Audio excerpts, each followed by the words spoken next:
Good morning everyone. ఈరోజు హిందూ అనాలిసిస్లో మనం మాట్లాడుకోబోయే మొదటి ఆర్టికల్ వచ్చేసి supreme court to study anti conversion laws of Uttarakhand and UP. Very important article regarding GS paper 2. జాగ్రత్తగా వింటే క్లియర్గా అర్థమైపోతుందమ్మా. వాట్ ఆర్ ద కాన్స్టిట్యూషనల్ ఇవేవైతే ఉన్నాయి, ప్రొవిజన్స్ ఏవైతే ఉన్నాయి ఈ కేసు వెనకాల, అండ్ ఏవేవైతే టచ్ చేశారు, సుప్రీంకోర్టు జడ్జిమెంట్స్ కొన్నింటిని టచ్ చేయడం అనేది జరిగింది, ఇంపార్టెంట్ స్టేట్మెంట్స్ ఇవ్వడం అనేది జరిగింది. క్లియర్గా వినండి, క్లియర్గా మీకు అర్థమైపోతుంది. Before analysing this article let me talk about UPSC current affairs course. UPSC current affairs course ఏదైతే ఉంటుందో దీని గురించి ఒకసారి మాట్లాడదాం, జాగ్రత్తగా చూడండి. యూపీఎస్సీ కరెంట్ అఫైర్స్ కోర్స్లో మీకు వచ్చేది ఏంటి అంటే డైలీ హిందూ అనాలిసిస్ వస్తుంది. ఏదైతే యూట్యూబ్లో అప్లోడ్ చేస్తున్నామో అది మీ అందరికీ తెలుసు. డైలీ హిందూ అనాలిసిస్ యొక్క హ్యాండ్ రిటన్ పీడిఎఫ్ ఏదైతే ఉంటుందో డీటెయిల్డ్గా మన తాలూకా ఐప్యాడ్లో రాసినటువంటి నోట్స్ అనేది మీకు ఇవ్వడం అనేది జరుగుతుంది. దాంతోపాటు మీకు వచ్చేది ఏంటి అంటే ఎడిటోరియల్స్ ఏవైతే ఇక్కడ చేయట్లేదో ఈ సెషన్లో ఎడిటోరియల్ వీడియోస్ అనేవి పెయిడ్ వాళ్ళకి ఇవ్వడం అనేది జరుగుతుంది. దాంతోపాటు ఇంకేం వస్తుంది అంటే ఎంసీక్యూ సెషన్స్ ఏవైతే ఉన్నాయో ఎంసీక్యూ సెషన్స్ కూడా మీకు అందుబాటులో ఉండడం అనేది జరుగుతుంది. అంటే వీక్లీ 3 ఎంసీక్యూ సెషన్స్ అనేవి ఆల్టర్నేట్ డేస్ ఎంసీక్యూ సెషన్స్ అవుతాయండి. ఏవైతే హిందూలో కవర్ అవ్వని కాన్సెప్ట్స్ ఉంటాయో గార్డియన్ నుంచి కానీ, పిఐబి నుంచి కానీ, డౌన్ టు ఎర్త్ కానీ, మీకు బీబీసీ నుంచి కానీ, వీటన్నిటిని ఇది చేసి నేను ఎంసీక్యూస్గా మార్చి వాటిని డిస్కస్ చేయడం అనేది జరుగుతుంది. దాంతోపాటు ఎవ్రీ సండే మీకు ఒక మెయిన్ సెషన్ అనేది ఉంటుంది. ఈ మెయిన్ సెషన్లో ఆర్టికల్స్ని ఎలా ఎనలైజ్ చేయాలి, ఆ వీక్లో వచ్చినటువంటి కరెంట్ అఫైర్స్ టాపిక్స్ మీద మెయిన్స్ క్వశ్చన్స్ ఏవి రావచ్చు, వాటిని మనం ఎలా అప్రోచ్ అవ్వాలి, ఆన్సర్ రైటింగ్ బిల్డింగ్ అనేది ఎలా చేయాలి, ఇవన్నీ మీకు చెప్పడం అనేది జరుగుతుంది. మీ అందరికీ తెలిసే ఉంటుంది జిఎస్ పేపర్ 2 మొత్తం కరెంట్ అఫైర్స్ మీదే ఉంటుంది. సో జిఎస్ పేపర్ 3 కూడా ఆల్మోస్ట్ కరెంట్ అఫైర్స్ పైనే ఉంటుంది. సో చక్కగా మీకు కంప్లీట్గా అర్థం చేసే ప్రయత్నం అనేది ఈ సెషన్స్లో చేస్తాను. రైట్, దీంతోపాటు మీకు ఇంకేం వస్తుంది అంటే ఎవ్రీడే కరెంట్ అఫైర్స్ టెస్ట్ అనేది మన యాప్లో జరుగుతుంది. ఎవ్రీడే కరెంట్ అఫైర్స్ టెస్ట్ అనేది మన యాప్లో పెడతాము. సో మీరు ఆ కరెంట్ అఫైర్స్ టెస్ట్ రాసి కరెంట్ అఫైర్స్ ప్రిపరేషన్లో మీరు ఎక్కడున్నారో మీకు తెలుస్తుంది. దాంతోపాటు మనం ఏమైనా కవర్ చేయని క్వశ్చన్స్ ఏమైనా ఉంటే అవన్నీ మీకు కరెంట్ అఫైర్స్ టెస్ట్లో విత్ ఎక్స్ప్లెనేషన్ ఉంటుందండి, ఈజీగా కవర్ అవుతుంది. కరెంట్ అఫైర్స్ టెస్ట్లో ఏమైనా డౌట్ ఉంటే మీరు నాకు అడగొచ్చు. దేనిలోని ఎంసీక్యూ సెషన్లోని, మెయిన్ సెషన్స్, లైవ్ సెషన్స్ అవుతాయి కదా, దానిలో మీరు చక్కగా అడగొచ్చు. డౌట్ క్లియరెన్స్ కూడా ఉంటుంది, నా గైడెన్స్ ఉంటుంది, నా సపోర్ట్ ఉంటుంది. రైట్, నన్ను నమ్మి జాయిన్ అవ్వండి. మీ నమ్మకానికి అసలు ఎక్కడా ఒమ్ము కాదు. Current affairs course is life time validity course. అంటే ఒక్కసారి ఫీజు కడితే చాలు, బోత్ లైవ్ సెషన్స్కి దాంతోపాటు రికార్డెడ్ సెషన్స్కి మీకు యాక్సెస్ అనేది లైఫ్ టైం వ్యాలిడిటీకి ఉంటుందండి. ఫర్ ఎవర్ ఉండడం అనేది జరుగుతుంది. ఫీజు ఎంత సార్ అంటే కేవలం 8,000 రూపాయలమ్మ. ఈ 8,000 రూపాయలు కూడా 11వ తారీఖు 10,000 రూపాయలు అవుతుంది. మీరు 8,000 రూపాయలు కూడా ఒకేసారి కట్టక్కల, నెలకి 2,000 చొప్పున 4 నెలల్లో చక్కగా కట్టుకోవచ్చు. రైట్, దాంతోపాటు ఈ కోర్సులో జాయిన్ అవ్వాలి అంటే మీరు కాంటాక్ట్ చేయాల్సినటువంటి నెంబర్ ఇక్కడ పెడుతున్నాను చూడండి. మేడం పేరు ప్రత్యూష మేడము. సో నెంబర్ ఏదైతే ఉంటుందో అది ఒకసారి నోట్ చేసుకోండి అమ్మా. ఇక్కడ నేను రాస్తున్నాను చూడండి. Number is 9985828232. జాయిన్ అవ్వాలంటే ఆ మేడం నెంబర్కి ఫోన్ చేసి చక్కగా జాయిన్ అవ్వచ్చు. దాంతోపాటు ఆంథ్రపాలజీ, నా టీచింగ్ స్టైల్ మీకు నచ్చినట్టయితే ఆంథ్రపాలజీ కూడా నేనే చెప్తాను. ఆంథ్రపాలజీ ఫీజు ఎంత అంటే 20,000 రూపాయలమ్మ కేవలం. ఇది 11వ తారీఖు నుంచి 25,000 అవుతుంది. రైట్, సో జాగ్రత్తగా ఆలోచించండి.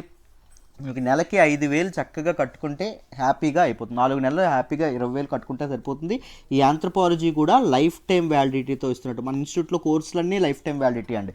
మీకు జాబ్ వచ్చేంత వరకు మేము ఉంటాం, ఏ కోర్స్ మీరు తీసుకున్నా. దాంతోపాటు మోడర్న్ హిస్టరీ నేనే చెప్తాను. మీకు ఆల్రెడీ నిన్న రివోల్ట్ వీడియో అప్లోడ్ చేసాము, ఒకసారి అది వాచ్ చేయండి. మన టీచింగ్ క్వాలిటీ ఎలా ఉంటుందో మీకు తెలుస్తుంది. ఒక కథ రూపంలో చక్కగా చెప్పడం అనేది జరుగుతుంది. సో మోడర్న్ హిస్టరీ ఫీజు ఎంత అంటే 3,000 రూపాయలమ్మ. జస్ట్ 3,000 రూపాయలకి లైఫ్ టైం వ్యాలిడిటీ అందిస్తున్నాం. ఇది 11వ తారీఖు నుంచి 5,000 అవుతుంది. ఈలోపే జాయిన్ అవ్వడానికి ప్రయత్నించండి. మనకి యూపీఎస్సీలో కానీ మిగిలిన ఎగ్జామ్స్లో కానీ మనకి మోడర్న్ హిస్టరీ వెయిటేజ్ ఎంత ఉంటుందో మీకు తెలుసు. సో ఇన్ డీటెయిల్ కథల రూపంలో చక్కగా చెప్తాను. అర్థమైందా? So this is all about our courses అమ్మ. ఇంట్రెస్ట్ ఉండేవాళ్ళు ఇది ప్రత్యూష మేడం నెంబరు, ఈ ప్రత్యూష మేడం నెంబర్ నోట్ చేసుకొని చక్కగా జాయిన్ అవ్వండి.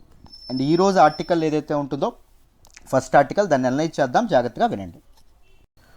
రీసెంట్గా డిఫరెంట్ స్టేట్స్లో ఏం జరుగుతుందో మీకు తెలుసు. ముఖ్యంగా states like Uttar Pradesh and Uttarakhand and Madhya Pradesh ఇవేవైతే ఉన్నాయో they came up with anti conversion laws ఏవైతే ఉన్నాయో, రిలీజియస్ కన్వర్షన్స్ అనేవి దీనిగా జరగకూడదు, in the name of marriage అనేది జరగకూడదు అని చెప్పి కొన్ని లాస్ ఇది చేయడం అనేది జరిగింది.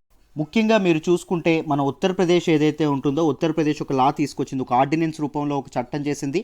ఆ చట్టం పేరేంటమ్మా? Prohibition of unlawful conversion of religion. Unlawful conversions ఏవైతే ఉన్నాయో వాటిని అరికట్టడానికి ఒక ఆర్డినెన్స్ ద్వారా ఈ చట్టం చేయడం అనేది జరిగింది. దాంతోపాటు ఉత్తరాఖండ్ 2018లో Uttarakhand freedom of religion act ఏదైతే ఉంటుందో దాన్ని చేయడం అనేది జరిగింది. రైట్. సో ఇవి ఏం చెప్తున్నాయి ఈ యాక్ట్స్ తాలూకా మెయిన్ ఇదేంటి అంటే చూడండి, ఏం లేదు, ఏం జరుగుతుంది అంటే మామూలుగా ఇంటర్ఫెయిత్ పీపుల్ ఎవరైతే ఉన్నారో, అంటే రెండు వివిధ రకాలైనటువంటి మతాలను, వేరు మతాలకు చెందినటువంటి వ్యక్తులు ఎవరైతే ఉన్నారో ఆ పీపుల్ పెళ్లి చేసుకోవాలి అంటే ఏం జరుగుతుంది అంటే కన్వర్షన్. ఇప్పుడు సపోజ్ చెప్తాను, ఇప్పుడు అబ్బాయి ఉన్నాడండి, మేల్ పర్సన్ ఉన్నాడు, అమ్మాయి అదర్ రిలీజియన్కి సంబంధించినటువంటి అమ్మాయి అనుకోండి. సో పెళ్లి చేసుకోవడానికి ఏం చేస్తున్నారంటే ఈ అమ్మాయిని ఈ అబ్బాయి తాలూకా మతం ఏదైతే ఉంటుందో దానిలో కన్వర్ట్ చేయడం అనేది జరుగుతుంది. Suppose let's take these people are Muslim, this girl is from Hinduism, right? Hindu ఫెయిత్ను ఫాలో అవ్వడం అనేది జరుగుతుంది. సో పెళ్ళయ్యే ముందు ఏం చేస్తున్నారు? హిందూ మతం నుంచి మన తాలూకా ముస్లిం మతానికి ఇది చేయడం అనేది జరుగుతుంది. ఎందుకు? దీని తాలూకా రీజన్ ఏంటి అంటే మనకి స్పెషల్ మ్యారేజెస్ యాక్ట్ ఏదైతే ఉంటుందో ఆ యాక్ట్ ఒకటి ఉండడం అనేది జరిగిందండి. స్పెషల్ మ్యారేజెస్ యాక్ట్ అంటే ఇంటర్ఫెయిత్ మ్యారేజెస్ ఏవైతే ఉన్నాయో వాటి గురించి చెప్పేటటువంటి, ఆ మ్యారేజెస్ గురించి తాలూకా ప్రొసీజర్ చెప్పేటటువంటి స్పెషల్ మ్యారేజెస్. మామూలుగా హిందువులకు సంబంధించినటువంటి యాక్ట్ ఉంది, పెళ్ళిళ్ళకి సంబంధించినటువంటిది, ముస్లింలకు సంబంధించినటువంటి యాక్ట్స్ ఉన్నాయి. బట్ ఈ స్పెషల్ మ్యారేజెస్ ఏవైతే ఉన్నాయో ఇంటర్ఫెయిత్ మ్యారేజెస్ లాంటివి, వాటికి స్పెషల్ మ్యారేజెస్ యాక్ట్ ఉంది. దీంతో చాలా హార్డ్ ప్రొవిజన్స్ అనేవి ఉండడం అనేది జరుగుతుంది. సో దీనిలో ప్రొవిజన్స్ ఏంటి అంటే మామూలుగా ఏం చేయాలంటే వీళ్ళిద్దరూ డిస్ట్రిక్ట్ మేజిస్ట్రేట్ ఎవరైతే ఉంటారో ఆయన్ని సంప్రదించాలి. డిస్ట్రిక్ట్ మేజిస్ట్రేట్ ఏం చేస్తారు అంటే వీళ్ళు పెళ్లి చేసుకోబోతున్నారు 1 month ముందు సంప్రదించాలండి. పెళ్లి చేసుకోబోతున్నారని చెప్పి వెబ్సైట్లోని ఆఫీసుల్లోని వీళ్ళ తాలూకు డీటెయిల్స్ పెడతారు. పెట్టి ఎవరైనా అబ్జెక్షన్ ఉంటే రండి అని చెప్పి ఆ అబ్జెక్షన్స్ని ఆహ్వానించడం, వెల్కమ్ చేయడం అనేది జరుగుతుంది. రైట్. సో వాళ్ళ తాలూకా పర్సనల్ డీటెయిల్స్ వెబ్సైట్లో పెట్టడం, ఇవన్నీ జరగడం, ప్రొసీజర్ ఏదైతే ఉంటుందో చాలామందికి నచ్చక సింపుల్గా ఏం చేస్తున్నారు, హిందూ అమ్మాయి ఎవరైతే ఉంటారో ఆవిడ ముస్లిం అమ్మాయిలోకి, ఎనీ రిలీజియన్, నేను మామూలుగా ఎగ్జాంపుల్ తీసుకొని చెప్తున్నాను ఇక్కడ, ముస్లిం రిలీజియన్లో కన్వర్ట్ అయ్యి ఇద్దరు చక్కగా పెళ్లి చేసుకోవడం అనేది జరుగుతుంది. The religious conversions in most of the cases happening because of the flaws in special marriages act. Special marriages యాక్ట్లో చాలా ఫ్లాస్ ఉండడం వల్ల జరగడం అనేది జరుగుతుంది. Because it is a convenient వే, చాలా ఈజీగా జరగడం అనేది జరుగుతుంది కాబట్టి. సో బట్ ఇప్పుడు ఏం చేశారు, ఈ రిలీజియస్ కన్వర్షన్స్ ఏవైతే ఉన్నాయో అవి జరగకూడదని చెప్పి డిఫరెంట్ గవర్నమెంట్స్ ఏం చేసాయి, కొన్ని యాక్ట్స్ తీసుకురావడం అనేది జరిగింది. దీనిలో భాగంగా కొన్ని కాంట్రవర్షియల్ స్టెప్స్ ఏవైతే ఉన్నాయో వాటిని చెప్పారు, వాటి గురించి చెప్తాను, జాగ్రత్తగా వినండి. ఇప్పుడు మామూలుగా మీరు ఉత్తరప్రదేశ్ గవర్నమెంట్ తీసుకొచ్చినటువంటి ఆర్డినెన్స్ ప్రకారంగా ఏంటి అంటే ఎవరైతే కన్వర్షన్కి పాల్పడుతున్నారో, ఎవరైతే ఒక రిలీజియన్ నుంచి వేరే రిలీజియన్కి వెళ్ళాలనుకుంటున్నారో, హూ వాంట్స్ టు కన్వర్ట్, ఎవరైతే కన్వర్ట్ అవ్వాలనుకుంటున్నారో ఆయన, who is looking after the procedure, so who is performing that conversion, ఎవరైతే ఈ కన్వర్షన్ని పెర్ఫామ్ చేస్తున్నారో వీళ్ళిద్దరూ కలిసి ఎవరి దగ్గరికి వెళ్ళాలి అంటే డిస్ట్రిక్ట్ మేజిస్ట్రేట్ ఎవరైతే ఉన్నారో ఆయన దగ్గరికి వెళ్ళాలి. డిస్ట్రిక్ట్ మేజిస్ట్రేట్ దగ్గరికి వెళ్తే మామూలుగా ఎప్పుడు రిపోర్ట్ చేయాలి అంటే ఈ ఎవరైతే కన్వర్ట్ అవ్వాలనుకుంటున్నారో ఆయన 60 days ముందు, 60 రోజులు ముందుగానే మన డిస్ట్రిక్ట్ మేజిస్ట్రేట్కి వెళ్ళాలి. ఎవరైతే కన్వర్షన్స్కి పాల్పడుతున్నారో, పెర్ఫామ్ చేస్తున్నారో వాళ్ళు 1 month 30 days ముందు మన తాలూకా డిస్ట్రిక్ట్ మేజిస్ట్రేట్ ఎవరైతే ఉన్నారో ఆయన దగ్గరికి వెళ్ళాలి. దెన్ డిస్ట్రిక్ట్ మేజిస్ట్రేట్ ఎవరైతే ఉన్నారో ఆయన ఒక పోలీస్ ఎంక్వైరీ విధించడం అనేది జరుగుతుంది. అంటే అన్లాఫుల్ రిలీజియస్ కన్వర్షన్ అవుతుందా లేకపోతే ఎలా జరుగుతుందని చెప్పి ఒక పోలీస్ ఎంక్వైరీ విధించడం అనేది జరుగుతుంది. ఆఫ్టర్ ద పోలీస్ ఎంక్వైరీ ఏం జరుగుతుంది, మన తాలూకా డిస్ట్రిక్ట్ మేజిస్ట్రేట్కి పోలీసులు ఒక రిపోర్ట్ అనేది ఇది చేయడం అనేది జరుగుతుంది. అర్థమైందా? సో దా రిపోర్ట్ ప్రకారంగా కన్వర్షన్కి ఎలో చేస్తారు. Once the conversion is done, ఆ పర్సన్ ఎవరైతే ఉన్నారో ఆ పర్సన్ 60 days లోపల తన డిక్లరేషన్ ఇవ్వాలి. అంటే ఏంటి, నేను దీనికి మారిపోయాను, ఈ పలానా రిలీజియన్కి మారిపోయానని చెప్పేటువంటి డిక్లరేషన్ అనేది ఇవ్వాలి. సో ఆ డిక్లరేషన్ ఏదైతే ఉంటుందో దాన్ని ఏం చేస్తారు అంటే పబ్లిక్గా పెట్టడం అనేది జరిగింది. పబ్లిక్గా అబ్జెక్షన్స్ పెట్టి దే విల్ వెల్కమ్ అబ్జెక్షన్స్. ఎవరైనా అబ్జెక్షన్స్ తెలుపుతున్నారా, ఏవైనా అన్లాఫుల్గా జరిగిందా అని చెప్పి పిలవడం అనేది జరుగుతుంది. అర్థమైందా? రైట్. సో ఈ ప్రొసీజర్ ఏదైతే ఉంటుందో ఇవన్నీ జరగడం వల్ల, దాంతోపాటు ఒక వ్యక్తి మామూలుగా చూద్దాం, మతం రిలీజియన్ అనేది ఏదైతే ఉంటుందో, రిలీజియన్ అంటే ఏంటండి, నాకు ఇష్టమైనటువంటి శక్తిని నేను నమ్మాలనుకుంటున్నాను, there must be a power, ఆ పవర్ నేను నమ్మకం ఉంచుతున్నాను. అది నా కంప్లీట్గా నా వ్యక్తిగతమైనటువంటి విషయమా కాదా, పర్సనల్ మ్యాటరా కాదా? సో నాకు ఇష్టమైన దేవుడిని నేను పూజించాలనుకోవడం నా పర్సనల్ మ్యాటర్. బట్ ఇక్కడ ఆ రిలీజియన్, నేను ఇష్టమైన రిలీజియన్కి మారడానికి ఎవరి తాలూకా పర్మిషన్ తీసుకోవాల్సి వస్తుంది? ఇక్కడ గవర్నమెంట్ యొక్క పర్మిషన్ తీసుకోవాల్సి వస్తుంది. సో దాని అర్థం ఏంటి, నా తాలూకా పర్సనల్ మ్యాటర్స్లోకి, నా తాలూకా ప్రైవసీలోకి, నా తాలూకా అంతరంగికమైనటువంటి జీవితంలోకి ఎవరి తాలూకా జోక్యం అనేది మొదలైంది? గవర్నమెంట్ అండ్ చట్టాల యొక్క జోక్యం ఏదైతే ఉంటుందో అది ఇదవ్వడం అనేది జరిగింది. అర్థమైందా?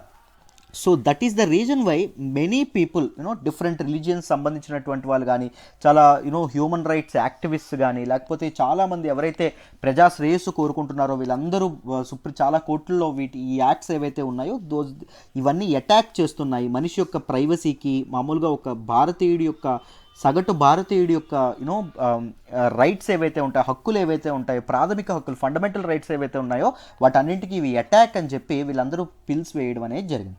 దీనికి తీర్పు చెప్తూ సుప్రీంకోర్టు ఏం చెప్పింది అంటే, నేను ఈ ఆర్డర్స్ ఏవైతే, ఈ ఆర్డినెన్సెస్ ఏవైతే ఉన్నాయో వాటికి నేను స్టే విధించను, కానీ we will definitely look in to this matter. మేము తప్పకుండా ఈ తాలూకా ఆర్డినెన్సెస్ ఏవైతే ఉన్నాయో ఈ ఆర్డినెన్సెస్ని, ఈ చట్టాలని తప్పకుండా చదువుతాము అని చెప్పడం అనేది జరిగింది. వీటన్నింటిని చదివి మా తాలూకా తీర్పు ఏదైతే ఉంటుందో అది మేము ఇస్తామని చెప్పి సుప్రీంకోర్టు చెప్పడం అనేది జరిగిందమ్మా. రైట్.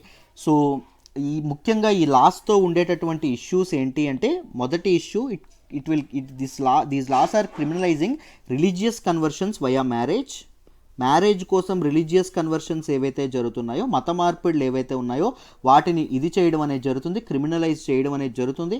అండ్ ఇంకొక పెద్ద ఇదేంటి అంటే, మత మార్పిడి ముందు I have to take the mandate, I have to take the prior permission from officials నుంచి పర్మిషన్ అనేది తీసుకోవాల్సి వస్తుంది. సో నా ఇష్టపూర్వకమైనటువంటి, నా జీవితంలో ప్రైవసీ మ్యాటర్ ఏదైతే ఉంటుందో దానిలో అదర్ పీపుల్ యొక్క జోక్యం అనేది ఉండకూడదు అనేటటువంటి విషయంతో చాలామంది పిల్స్ వేయడం అనేది జరిగింది. అర్థమైందా? ఈ లాస్ ఏవైతే క్వశ్చన్లో ఉన్నాయంటే, prohibition of unlawful conversion of religious ordinance 2022, ఈ ఆర్డినెన్స్ని ఎవరు చేశారు? ఉత్తరప్రదేశ్ గవర్నమెంట్ అనేది చేయడం అనేది జరిగింది. Uttarakhand freedom of religion act 2018 ఏదైతే ఉంటుందో దాని మీద కూడా ఇది ఉండడం అనేది జరిగింది. ముఖ్యంగా సుప్రీంకోర్టు చాలాసార్లు చెప్పిందండి, మీరు జాగ్రత్తగా గమనిస్తే దేనికి ఇబ్బంది, ఆర్టికల్ 21 ఏదైతే ఉంటుందో, భారత రాజ్యాంగం, ఇండియన్ కాన్స్టిట్యూషన్ తన పౌరులందరికీ, సిటిజన్స్ అందరికీ కల్పించినటువంటి ప్రాథమిక హక్కు. ఏంటి హక్కు? ఆర్టికల్ 21 ద్వారా ఏమిస్తున్నారు? Right to life and personal liberty. నాకు జీవించే హక్కు, దాంతోపాటు వ్యక్తిగత స్వేచ్ఛను పొందేటటువంటి హక్కు ఇస్తున్నారు. రైట్ టు లైఫ్, జీవించే హక్కు అంటే ఏంటి? జస్ట్ లైక్ అన్ యానిమలా, జస్ట్ ఊపిరి తీసుకొని బతకడం ఆ జీవించే హక్కు కాదు. మనిషికి ఒక డిగ్నిఫైడ్ లైఫ్ ఏదైతే ఉంటుందో, గౌరవప్రదమైనటువంటి జీవితం ఏదైతే ఉంటుందో అది బతకడం అనేది ఉంటుంది. దాంతోపాటు సంతోషకరమైనటువంటి జీవితం, హ్యాపీనెస్ ఏదైతే ఉంటుందో దాన్ని పొందేటటువంటి హక్కు ఉంది. హ్యాపీనెస్ అనేది ఎప్పుడు వస్తుందో ఒక మనిషికి, నా తాలూకా అంతరంగిక విషయంలో, నా జీవితాన్ని, the matters concern to my life, నా జీవితానికి సంబంధించినటువంటి విషయాల్లో వేరెవరి జోక్యం ఉండకపోతే. డిగ్నిటీ ఎప్పుడు వస్తుంది? మంచి ఎడ్యుకేషన్ ద్వారా వస్తుంది. దాంతోపాటు బెటర్ యాక్సెస్ టు డిఫరెంట్ ఇవేవైతే ఉంటాయో, హెల్త్కి యాక్సెస్ ఉండాలి, ఎడ్యుకేషన్కి యాక్సెస్ ఉండాలి.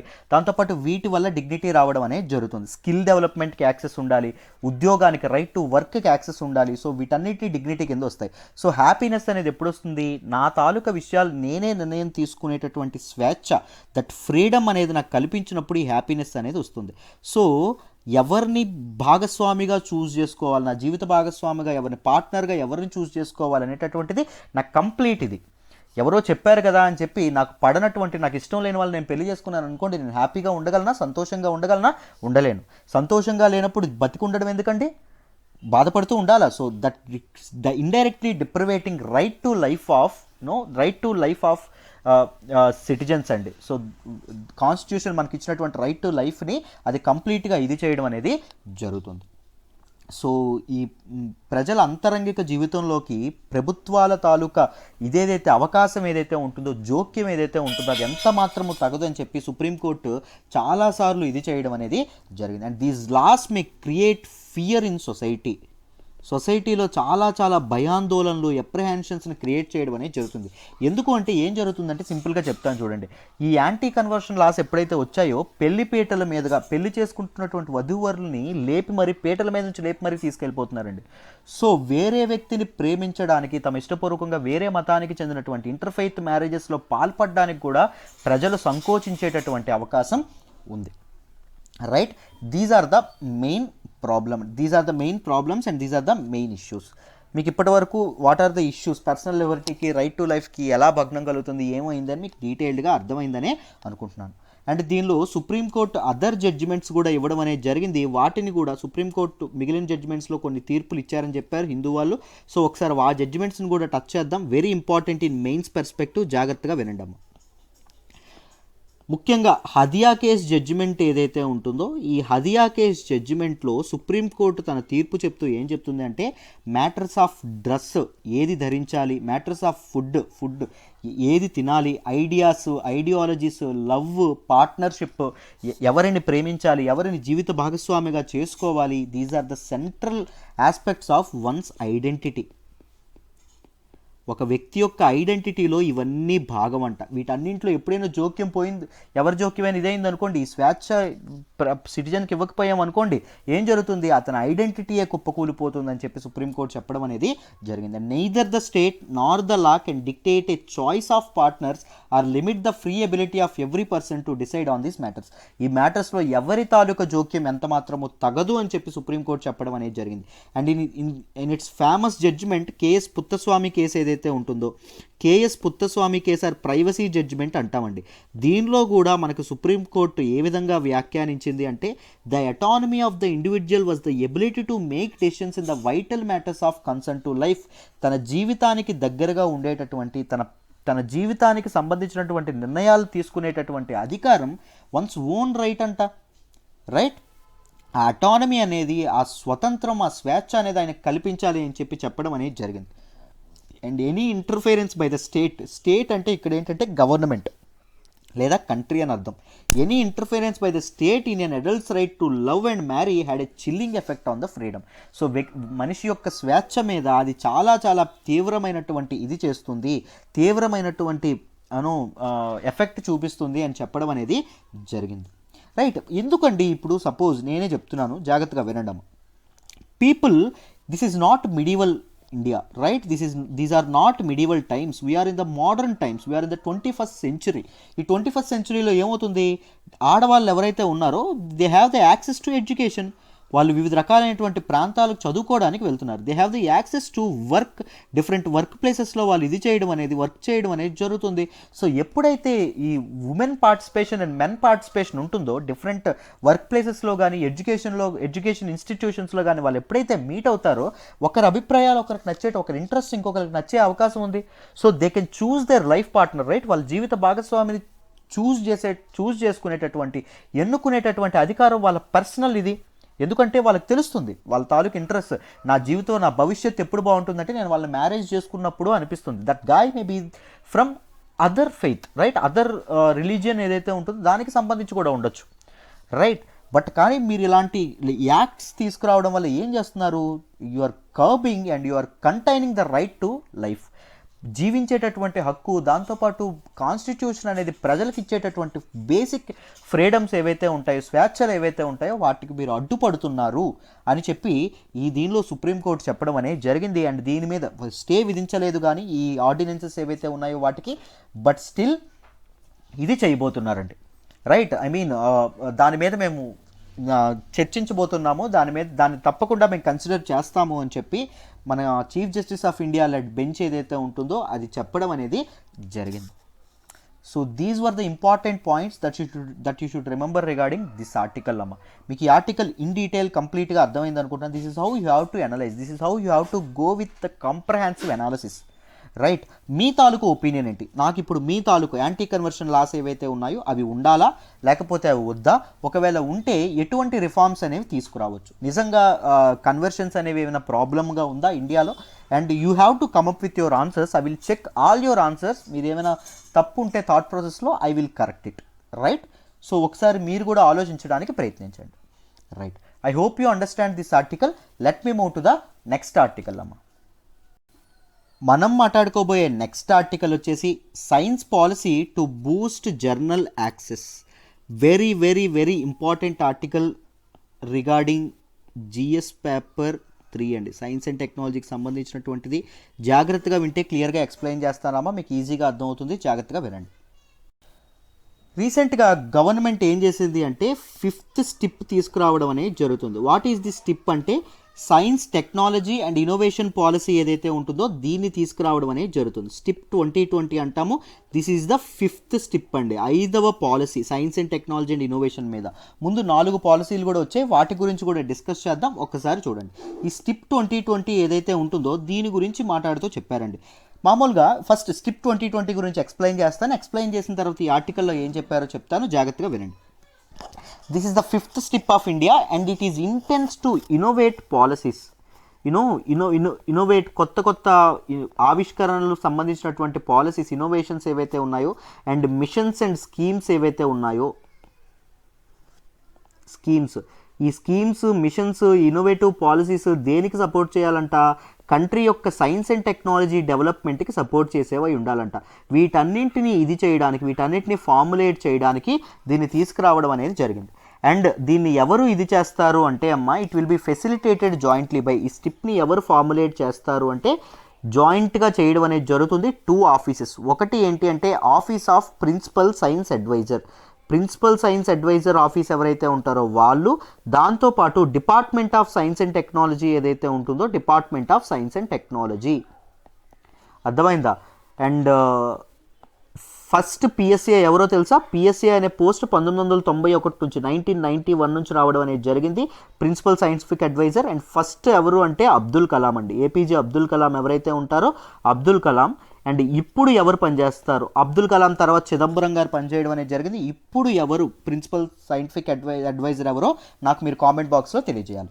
సో ఇద్దరు కలిపి ఈ 2 ఆర్గనైజేషన్స్, ఈ 2 ఇన్స్టిట్యూషన్స్ కలిపి స్టెప్ 2020ని ఫార్ములేట్ చేయడం అనేది జరుగుతుంది. అండ్ ఎలా ఫార్ములేట్ చేస్తున్నారు? ఫార్ములేషన్ ప్రొసీజర్ ఏంటి అంటే they are following 6 level initiative. 6 levels అనేవి ఫాలో అవ్వడం అనేది జరుగుతుంది. మొదట కాన్వర్జేషన్ అంటే దే ఆర్ హోల్డింగ్ మీకు interviews with experts, different science and technology experts ఎవరైతే ఉంటారో వాళ్ళతో ఇది చేయడం అనేది జరుగుతుంది. దాంతో వాళ్ళతో ఇంటర్వ్యూస్ పెట్టి వాళ్ళ తాలూకు సజెషన్స్ తీసుకోవడం అనేది జరుగుతుంది. అండ్ యాక్సెస్ టు టేబుల్ అంటే ఏంటి అంటే సుమారు 16 ప్యానల్ డిస్కషన్స్ ఏవైతే ఉన్నాయో వాటిని చేయబోతుండడం అనేది జరుగుతుంది. మూడవది ఏంటి అంటే పాలసీ కంపాస్ అండి. This is a dedicated platform. ఇది ఎందుకు అంటే పీపుల్ ఎవరైతే ఉన్నారో, ప్రజలు ఎవరైతే ఉన్నారో ఏ పాలసీస్ వస్తే మంచిదే అని చెప్పి వాళ్ళ తాలూకా ఇది కూడా ఇవ్వడం అనేది చేయొచ్చు. వాళ్ళ తాలూకా పీపుల్ సజెషన్స్ కూడా ఇవ్వడం అనేది చేయొచ్చు. So they are ensuring people participation in science technology and innovation పాలసీలో పీపుల్ పార్టిసిపేషన్ కూడా ఈ విధంగా ఎన్ష్యూర్ చేస్తున్నారు. సో ప్రజలకి తెలియాలి కదా ఈ మ్యాటర్స్. సో ఇదొకటి ఉంది, సైన్స్ అండ్ టెక్ పాలసీ అనేది వస్తుందని. So they are open letter ఏదైతే ఉంటుందో ఓపెన్ లెటర్ని కూడా పబ్లిష్ చేయబోతున్నారు డిఫరెంట్ లాంగ్వేజెస్లో, వివిధ రకాలైనటువంటి లాంగ్వేజెస్లో. ఎందుకు సార్ ఇంగ్లీష్లో చేస్తే సరిపోతుంది కదా, లేకపోతే హిందీలో చేస్తే సరిపోతుంది కదా అంటే ఇక్కడ ఎక్స్పర్ట్స్ ఓన్లీ చదువుకున్న వాళ్ళే అవ్వక్కర్లేదండి. ఇప్పుడు సపోజ్ ఒక ఎడ్యుకేషనల్ రిఫార్మ్ అనేది, ఒక కొత్త పెస్టిసైడ్ అనేది ఒక రైతు తయారు చేసి ఉండొచ్చు, ఆయన చదువుకోనక్కర్లా, బట్ ఆయన తయారు చేసి ఉండొచ్చు. అండ్ హిజ్ ఇన్నోవేషన్ ఏదైతే ఉంటుందో, అతని తాలూకా ఆవిష్కరణ ఏదైతే ఉంటుందో అది కూడా దేశానికి ఉపయోగపడాలి. సో అందుకోసమని వీటి గురించి తెలియడానికి డిఫరెంట్ లాంగ్వేజెస్లో ఇది అవ్వడం అనేది జరిగింది. అండ్ థాట్స్ ఫర్ ఇండియా అనేటటువంటి ఒక పాడ్కాస్ట్ ఏదైతే ఉంటుందో, లోకల్ రేడియో కమ్యూనిటీ ఏదైతే ఉంటుందో, లోకల్ రేడియో సర్వీసెస్ ఏవైతే ఉంటాయో వాటి సహాయంతో ఒక పాడ్కాస్ట్ని కూడా ఇది చేయబోతున్నారు, జస్ట్ టు ఎన్ష్యూర్ అవేర్నెస్ అనేది కల్పించడం కోసం. దాంతోపాటు ఐడియా థాన్ అనేటటువంటి ఒక కాంపిటీషన్ని కూడా ఇది చేయబోతున్నారు. వేర్ డిఫరెంట్ పీపుల్ ఎవరైతే ఉన్నారో, పార్టిసిపెంట్స్ ఎవరైతే ఉన్నారో వాళ్ళ తాలూకా ఐడియాస్ని షేర్ చేయొచ్చు. అండ్ గవర్నమెంట్ వాళ్ళకి ఒక ప్రైజెస్ కూడా ఇవ్వడం అనేది జరుగుతుంది. అండ్ ఈ కన్సల్టేషన్ ట్రాక్స్ ఏవైతే ఉన్నాయో దోస్ ఆర్ 4 ట్రాక్స్ అండి. ఫార్ములేషన్ ట్రాక్స్ ఏవైతే ఉన్నాయో అవి 4 ట్రాక్స్. ఒకటి ఏంటి అంటే extended public and expert consultation. Public and experts యొక్క పార్టిసిపేషన్ అనేది ఎక్కువగా జరగడం అనేది జరుగుతుంది. దాంతోపాటు thematic group consultation, thematic group expert group ఎవరైతే ఉంటారో ఆ గ్రూప్ యొక్క కన్సల్టేషన్ కూడా ఉంటుంది. దాంతోపాటు different ministries and state consultations ఎవరైతే వివిధ మంత్రిత్వ శాఖలు ఏవైతే ఉన్నాయో, దాంతోపాటు వివిధ రాష్ట్ర ప్రభుత్వాలు ఏవైతే ఉన్నాయో వాటి యొక్క కన్సల్టేషన్ కూడా తీసుకుంటారు. దాంతోపాటు apex level multi stakeholder consultation అంటే different stakeholder, science and టెక్నాలజీలో ఉంటే డిఫరెంట్ స్టేక్ హోల్డర్స్ ఎవరైతే ఉంటారో, ఇస్రో వాళ్ళు కానీ లేకపోతే డిఫరెంట్ పీపుల్ ఎవరైతే ఉంటారో, సైన్స్ అండ్ టెక్నాలజీ ఇన్నోవేషన్స్ ఉపయోగపడే వాళ్ళు, బిజినెస్ మ్యాగ్నెట్స్, వీళ్ళందరూ ఎవరైతే ఉంటారో వాళ్ళ తాలూకా సజెషన్స్ కూడా దీనిలో ఇంక్లూడ్ చేయడం అనేది జరుగుతుంది. అండ్ ద లాస్ట్ 4 అని చెప్పాను, ఇది 5th ఇదని చెప్పాను కదా. సో లాస్ట్ 4 ఎప్పుడెప్పుడు వచ్చాయి అంటే సైంటిఫిక్ పాలసీ రెజల్యూషన్ 1958 1958లో, టెక్నాలజీ పాలసీ స్టేట్మెంట్ 1983లో, 1983లో, సైన్స్ అండ్ టెక్నాలజీ పాలసీ 2003 ఏదైతే ఉంటుందో 2003లో, దాంతోపాటు science technology and innovation policy 2013లో. ఇప్పుడు ఏం తీసుకొచ్చారు, science technology and innovation policy 2020. ఈ 5వ తాలూకా పాలసీ, ఇప్పుడు తీసుకొస్తున్నటువంటి పాలసీ ఏదైతే ఉంటుందో దాన్ని ఇప్పుడు డ్రాఫ్ట్ చేస్తున్నారు. And it is very very important because ఈ మధ్య మనకి ఏమైంది, కోవిడ్-19 యొక్క క్రైసిస్ అనేది వచ్చింది. సో ఎకానమీస్ అనేవి కుప్పకూలిపోయినాయి. సో ఫ్యూచర్లో ఎలాంటి ప్రాబ్లమ్స్ వస్తాయో తెలియదు. సో ఫ్యూచర్ ప్రాబ్లమ్స్ని ఇప్పుడు మనం గెస్ చేయలేం. సో ఫ్యూచర్ ప్రాబ్లమ్స్ని సమర్థవంతంగా ఎదుర్కొనేవి ఏంటి అంటే science and technology and innovation, right. సాంకేతిక అభివృద్ధి అనేది జరగాలి, కొత్త ఆవిష్కరణలు ఏవైతే ఉన్నాయో అవన్నీ రావాలి. అవి మాత్రమే ఫ్యూచర్లో భవిష్యత్తులో వచ్చేటటువంటి మనకు ఎదురయ్యే సమస్యలకి అవి మాత్రమే మనకి సొల్యూషన్స్ అనేవి చూపించడం అనేది జరుగుతుంది. సో కోవిడ్-19 దృష్ట్యా ఇది very very very very important ఈ తాలూకా ఇది, రైట్. ఇదంతా చెప్పడం అనేది జరిగిందమ్మా. నెక్స్ట్ ఇప్పుడు న్యూస్లోకి ఎందుకు వచ్చింది అంటే చూడండి, ఇప్పుడు డ్రాఫ్ట్ చేస్తున్నారని చెప్పాను కదా మన తాలూకా టిప్ 2020 ఏదైతే ఉంటుందో అది. So this proposed science technology innovation policy ఏదైతే ఉంటుందో it aims to establish a system, ఒక సిస్టమ్ని ఎస్టాబ్లిష్ చేయబోతున్నారంట. Whereby all researchers in India can access research published in top international journals at no cost. మామూలుగా top international journals ఏవైతే ఉన్నాయో, ఇప్పుడు IEEE ఉందనుకోండి, మీకు ట్రిపుల్ వాళ్ళు ఎవరైతే ఉంటారో వాళ్ళకి తెలుస్తుంది. దాంతోపాటు మెకానికల్ జర్నల్స్ అనేవి ఉంటాయి, different scientific journals, medical journals అనేవి ఉంటాయి. సో టాప్ ఇన్స్టిట్యూషన్స్ ఏవైతే, టాప్ యూనివర్సిటీస్ ఏవైతే ఉన్నాయో ఈ జర్నల్స్ ఏవైతే ఉన్నాయో వాటిని పబ్లిష్ చేస్తాయమ్మా. సో ఈ జర్నల్స్ యొక్క ఫ్రీగా పబ్లిష్ చేస్తారంటే కాదు, చాలా కాస్ట్ అనేది ఎక్కువ ఉంటుంది. సో ఇండివిజువల్ రీసెర్చ్ ఇన్స్టిట్యూషన్స్ కానీ యూనివర్సిటీస్ కానీ మన ఇండియాలో ఇవన్నీ ఆ కాస్ట్ని బేర్ చేయగలవా అంటే చేయలేవు. సో గవర్నమెంట్ ఏం చేస్తుంది, behalf of these institutions, these researchers ఎవరైతే ఉన్నారో వీళ్ళందరి తరపున గవర్నమెంట్ ఈ జర్నల్స్కి సబ్స్క్రైబ్ చేసుకొని వాటిని ఫ్రీ యాక్సెస్ అనేది మన ప్రజలకు ఇవ్వడం అనేది జరుగుతుంది. మన రీసెర్చర్స్కి కానీ మన ఎక్స్పర్ట్స్కి కానీ డిఫరెంట్ ఇన్స్టిట్యూషన్స్కి కానీ ఇవ్వడం అనేది జరుగుతుంది. So government will negotiate on behalf of research bodies తరపున మన తాలూకా గవర్నమెంట్ ప్రభుత్వం అనేది ఇది చేయడం అనేది జరుగుతుంది. సో దీనికి కరెంట్ కాస్ట్ ఎంత పెట్టారు అంటే 1500 కోట్లు వెచ్చించున్నారండి. 1500 crores అనేవి వెచ్చించున్నారు. వాట్ వర్ ద బెనిఫిట్స్, ఇలా చేయడం వల్ల బెనిఫిట్స్ ఏంటవుతుంది అంటే improved access to science journals ఏవైతే ఉన్నాయో వాటికి యాక్సెసిబిలిటీ అనేది ఎక్కువగా పెరగడం అనేది జరుగుతుంది. సో ఎవరైతే ఈ సైన్స్ జర్నల్కి ఇప్పటివరకు కాస్ట్ పెట్టలేక యాక్సెసిబిలిటీ కోల్పోతున్నారో వాళ్ళందరికీ యాక్సెస్ అనేది వస్తుంది. దాంతోపాటు prepare for fast pace of change, ప్రపంచం ఏదైతే ఉంటుందో చాలా తొందరగా మార్పు అనేది జరిగిపోతుందండి. చాలా తొందరగా ప్రపంచ స్థితిగతుల్లో మార్పులు అనేవి వస్తున్నాయి. సో ఆ చేంజ్కి అడాప్ట్ అవ్వాలి అంటే science and technology and innovations మాత్రమే ఒక మార్గం అని చెప్పి గవర్నమెంట్ ఆలోచనలో చేయడం అనేది జరుగుతుంది. అండ్ ఫ్యూచర్ ప్రాబ్లమ్స్, భవిష్యత్తులో వచ్చేటటువంటి problems they can be tackled only through science technology and innovations, అది కూడా చెప్పడం అనేది జరిగింది. దాంతోపాటు to build strong foundation for the future, భవిష్యత్తు కోసం ఒక స్ట్రాంగ్ ఫౌండేషన్, ఒక మంచి గట్టిదైనటువంటి పునాది కూడా వేద్దామని చెప్పి అనుకుంటున్నారు. దాంతోపాటు రీసెర్చర్స్ ఎవరైతే ఉన్నారో, కంట్రీలో రీసెర్చ్ చేసే వాళ్ళు ఎవరైతే ఉన్నారో వీళ్ళందరి తాలూకా నెంబర్ ఏదైతే ఉంటుందో దాన్ని డబల్ చేసేటటువంటి ఆలోచనలో కూడా ఉండడం అనేది జరిగింది. These are the important benefits behind this move. ఈ మూవ్ ఏదైతే ఉంటుందో దానిలో భాగంగా తీసుకొచ్చినటువంటి ఇంపార్టెంట్, సో ఏవైతే చేంజ్ తీసుకొస్తున్నారో ఇంపార్టెంట్ బెనిఫిట్స్ అనేవి ఇలా జరగడం అనేది జరుగుతుందంట. So science and technology and innovations యొక్క మీకు అడ్వాంటేజెస్ గురించి వేటి గురించి అయినా మీకు మెయిన్స్లో క్వశ్చన్ వచ్చినా కానీ లేకపోతే సమ్ ప్రిలిమ్స్ రిలేటెడ్ క్వశ్చన్స్లో కానీ ఈ ఆర్టికల్ మీకు చాలా చాలా ఉపయోగపడుతుందమ్మా. That is the reason why I picked up this article. So మీ అందరికీ ఈ ఆర్టికల్ అనేది చాలా బాగా అర్థమైందని అనుకుంటున్నాను. Let me move to the next article అమ్మా. మనం మాట్లాడుకోబోయే నెక్స్ట్ ఆర్టికల్ వచ్చేసి China denies entry to WHO experts. Multilateral ఆర్గనైజేషన్స్లో జిఎస్ పేపర్ 2లో మనం మాట్లాడుకుంటాం. మీకు ఈజీగా అర్థమైపోతుంది, జాగ్రత్తగా వినండి. అండ్ ఈ ఆర్టికల్ వెనక China what is the message that China has been giving అనేది మీకు అర్థమవుతుంది. నేను క్లియర్గా ఎక్స్ప్లెయిన్ చేసే ప్రయత్నం చేస్తాను, జాగ్రత్తగా వినండి.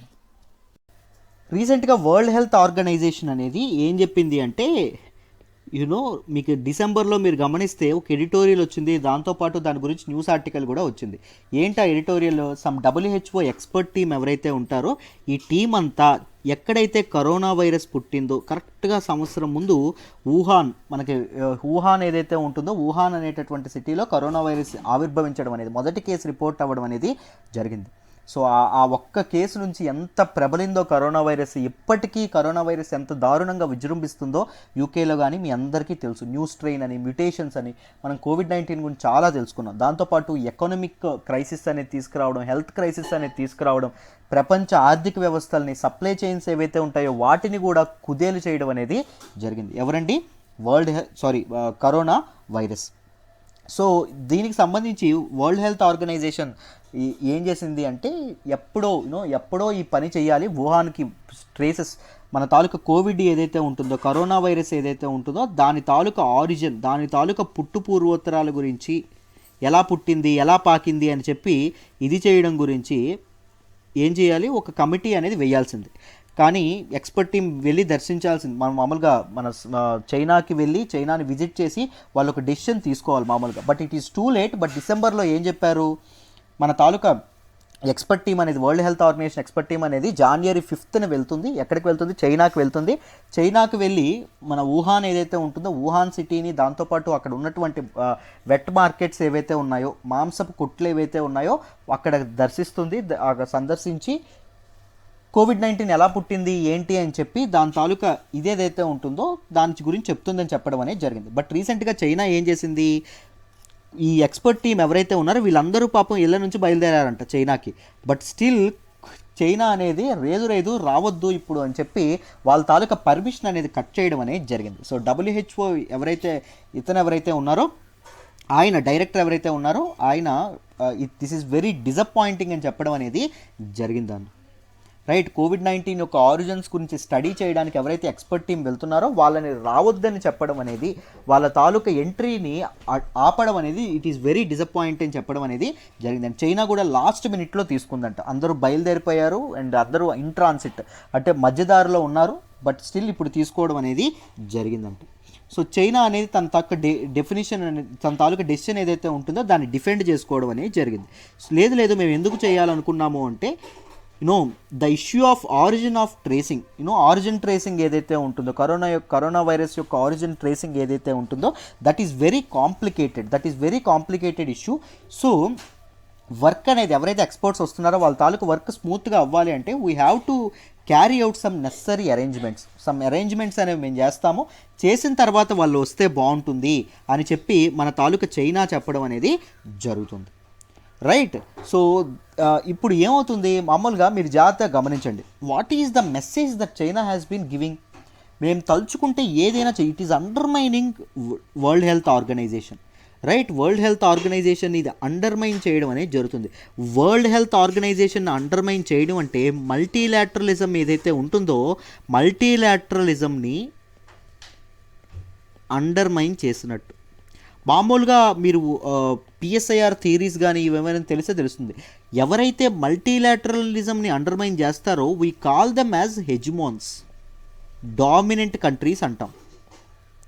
మామూలుగా ఇలాంటి చర్యలు ఎవరు చేసేవాళ్ళు? ఓన్లీ యూఎస్ చేసేది. మీరు గమనిస్తే యునెస్కో నుంచి బయటకు వెళ్ళిపోవడం, ప్యారిస్ అగ్రిమెంట్ నుంచి బయటకు వెళ్ళిపోవడం, వరల్డ్ హెల్త్ ఆర్గనైజేషన్ నుంచి బయటకు వెళ్ళిపోవడం, ఇలాంటి పనులు ఎవరు చేస్తున్నారు? యూఎస్ చేస్తుంది. ఎందుకంటే ఇట్ ఈస్ ట్రూ డామినెంట్. ప్రపంచం శక్తి ఎవరైతే ఉంటారో వాళ్ళు యూఎస్. సో చైనా అనేది ఏం చేస్తుంది? We are emerging as a superior power, we can take whatever decision we want. Speculations వస్తాయని తెలుసు, చాలామంది అప్రహెన్షన్స్, భయాందోళనలు పెడతారు, చాలామంది అనుమానిస్తారని తెలుసు, బట్ స్టిల్ తన స్టాన్స్ అనేది అసర్టివ్గా చెప్పడం అనేది జరిగింది. So it is going with an aggressive policy. So Jinping వచ్చినప్పటి నుంచి అసర్టివ్ అండ్ అగ్రెసివ్ పాలసీస్ ఏవైతే ఉన్నాయో వాటిని ఆయన ఎక్కువగా ఇదవ్వడం అనేది జరుగుతుంది. రీసెంట్గా మిలిటరీ డిఫెన్స్ ఇదేదైతే ఉంటుందో, డిఫెన్స్ పాలసీ ఏదైతే ఉంటుందో దానిలో కొన్ని రిఫార్మ్స్ తీసుకొచ్చారు. మీరు సౌత్ చైనా ఇష్యూ తీసుకున్న, గాల్వాన్ ఇష్యూ తీసుకున్న, దాంతోపాటు మీరు ఇప్పుడు లడాక్ ఇష్యూ తీసుకున్న, డోక్లామ్ ఇష్యూ తీసుకున్న, లేకపోతే క్వాడ్కి వ్యతిరేకంగా మాట్లాడుతుండడం ఏదైతే ఉంటుందో, దాంతోపాటు యూనిలాటరల్గా మనకి ఆస్ట్రేలియా మామూలుగా ఈ తాలూకా కోవిడ్-19 ట్రేసెస్ కనుక్కోమని చెప్పి, కాన్స్పిరసీ ఏమైనా ఉందా లేదా కనుక్కోమని చెప్పి ఆస్ట్రేలియా అనే సిగ్నేచర్ పెడితే ఏం జరిగింది? మన తాలూకా చైనా అనేది వాళ్ళ దగ్గర నుంచి ఇంపోర్ట్స్ ఆపేయడం అనేది జరిగింది. సో ఎకనామికల్గా అటాక్ చేయడం అనేది జరిగింది ఇండైరెక్ట్గా. So these are the things ఏం సజెస్ట్ చేస్తున్నాయి? China is going aggressively. అప్పటి వరకు చైనా ఎదగలేదంటే ఎదిగిందండి, but it is under a shadow, చాప కింద నీరులాగా మెల్లగా ఎదుగుతూ వచ్చింది. బట్ నౌ చైనాకు అర్థమైంది, యుఎస్ హెజ్మన్ అనేది కంప్లీట్గా తగ్గిపోతుంది, యుఎస్ యొక్క dominance. So this is the time I should rise. నేను ఈ టైంలో రైజ్ అవ్వాలి. దిస్ ఇస్ ద టైమ్ నేను ఒక గ్లోబల్ పవర్గా ఎదగాలి అంటే this is the right time అని చెప్పి చైనా భావించడం అనేది జరుగుతుంది. అర్థమైందా? సో దీని గురించి ఇంకాస్త డిస్కస్ చేద్దాము. జాగ్రత్తగా వినండి, ఏం చెప్పారో చెప్తాను. అండ్ రీసెంట్గా మనకి ఎడిటోరియల్ కూడా దీని మీద వచ్చిందండి. మీకు ఏం చెప్పారు అంటే స్లో ప్రోగ్రెస్ అని చెప్పి వచ్చింది. సో ఏం చెప్పారు అంటే మన తాలూకా కోవిడ్-19 మీద ఉన్నటువంటి ఇన్వెస్టిగేషన్ ఏదైతే ఉంటుందో అది చాలా చాలా దీనిగా వెళ్ళడం అనేది జరుగుతుంది. If you see SARS corona virus ఏదైతే ఉంటుందో దాని తాలూకా ఆరిజిన్ని వితిన్ 1 year కనుక్కున్నారండి. మెర్స్ కరోనా వైరస్ ఏదైతే ఉంటుందో దాని తాలూకా ఆరిజిన్ కూడా వితిన్ వెరీ షార్ట్ టైం కనుక్కున్నారు. బట్ స్టిల్ కోవిడ్-19 యొక్క ఆరిజిన్స్ గురించి, కోవిడ్-19 యొక్క ట్రేస్ గురించి ఏవైనా ఇదవుతుందా, ఏమైనా ఇన్వెస్టిగేషన్స్ అవుతున్నాయంటే ఇన్వెస్టిగేషన్ కూడా స్టార్ట్ అవ్వడం అనేది జరగలేదు. అర్థమైందా? సో ఫస్ట్ కేస్ రిపోర్టే ఆల్మోస్ట్ సంవత్సరం గడుస్తున్నా ఇదవ్వడం అనేది జరగలేదు. But why should we need? ఎందుకు మనం వీటి గురించి తెలుసుకోవాలి? What is the reason? ఎందుకు ఐడెంటిఫై చేయాలి ఎక్కడి నుంచి వచ్చింది ఏంటి అని? It gives the info that it can be vital for delivering therapeutics and conducting clinical trials. ఎక్కడి నుంచి పుట్టింది, ఎవరెవరి నుంచి సంక్రమిస్తుంది, వాట్ ఈస్ ద సైకిల్, ఆ సైకిల్ అనేది తెలుసుకుంటే క్లినికల్ ట్రయల్స్లోని, దాంతోపాటు థెరపెటిక్స్లోని, అంటే మా మెడిసిన్స్ అనేవి తయారు చేయడంలోని చాలా ఉపయోగపడడం అనేది జరిగింది. And it is help in tracing the pathways of virus spread.